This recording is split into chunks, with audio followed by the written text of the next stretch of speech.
দক্ষিণ কাট্টলী কালীবাড়ি সংলগ্ন মৎস্যজীবী সমিতি ও সনাতনী সমাজের সাথে চট্টগ্রাম ১০ সংসদীয় আসন বিএনপির মনোনীত ধানের শীষের প্রার্থী সাইদান লোমানের সাথে মতবিনিময় সভা অনুষ্ঠিত হয়।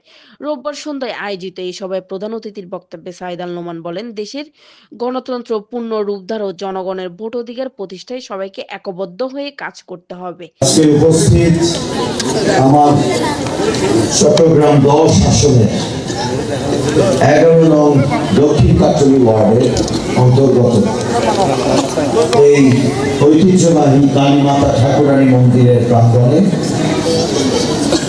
আমাদের মূলত যে পল্লীতে বসবাসরত এটা মানে কেমন যেন প্রথমে মনে হচ্ছিল আপনাদেরকে অর্গানাইজ করা হবে আর আমাকে বলতে হবে আমাকে একটা ভোট দিবেন, তো কেমন যেন অসুন্দর লাগে। না না আমি বলি নাই, আমি বলছি এরকম বলার কথা, আমি তো বলছি না, আমি মানুষটা সেরকম না। আমি একেবারে যদি চাইতে হয় তাহলে সেটা অপেক্ষা করি, যাওয়াটা বাকি রাখি, চেয়ে ফেলি না। ১৯৭১ সনে রণাঙ্গনে আমার জ্যাঠারা এবং আমার বাবা তারা যে ভূমিকা রেখেছেন সে কারণেই তাদেরকে শুধু মুক্তিযোদ্ধা পরিবার বলে না, মুক্তিযুদ্ধের সংগঠক পরিবার বলে। অর্থাৎ আমাদের পরিবার রাউজান এবং চট্টগ্রামে মুক্তিযুদ্ধের সংগঠক ছিলেন। ৫টা ১২ তারিখ করতে হবে, বাস ১৩ তারিখ থেকে যে জয়লাভ করেছে তার কাজ, কিন্তু ১২ তারিখ পর্যন্ত আপনার কাজ।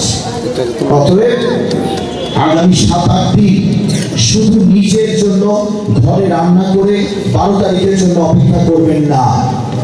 প্রতিদিন আমি আপনাদেরকে বলছি, আত্মীয় স্বজনের সাথে একটা হোয়াটসঅ্যাপ, এখন তো হোয়াটসঅ্যাপে খরচ তেমন লাগে না, যদি লাগে তাও ভিন্ন কথা, আমি কষ্ট দেব না।